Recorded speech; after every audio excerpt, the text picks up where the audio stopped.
I'm Dr. Jerome Paulson, and I'm the director of what's called the Mid-Atlantic Center for Children's Health and the Environment. The Mid-Atlantic Center is a pediatric environmental health specialty unit. There are 10 of them in the country, and we serve the District of Columbia, Virginia, Maryland, Delaware, West Virginia, and Pennsylvania.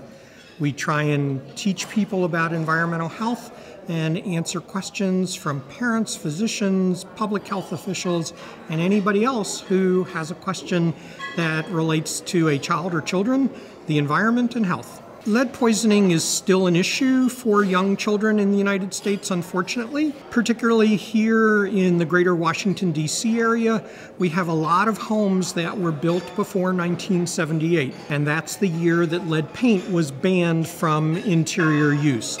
So if you live in a home built before 1978, there may be lead paint on the walls. The reason that we recommend routine testing for blood lead levels is until blood lead levels are extremely high, close to what's 100 micrograms per deciliter, whereas we generally see kids with blood lead levels less than 10 micrograms per deciliter. So until it gets to be extremely high, there are no symptoms whatsoever. A parent nor a physician would have no way of knowing that the child's getting excess exposure to lead. So that's the reason for doing routine testing. You can't rely on symptoms. Remove the exposure. There's no pill or potion or medicine that one can give a child, again, unless you get extremely high blood lead levels above 45 micrograms per deciliter. There's no recommendation and no evidence of any benefit of giving medications to remove lead from the body.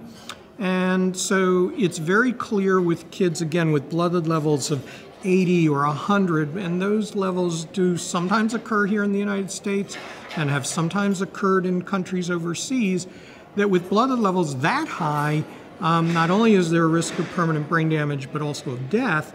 And by giving the medication, you can certainly prevent the kids from dying.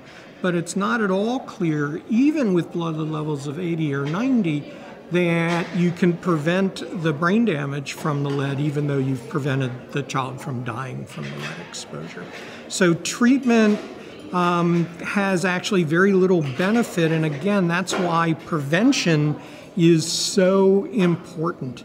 You need to stop the exposure before it occurs, otherwise the problem persists in society.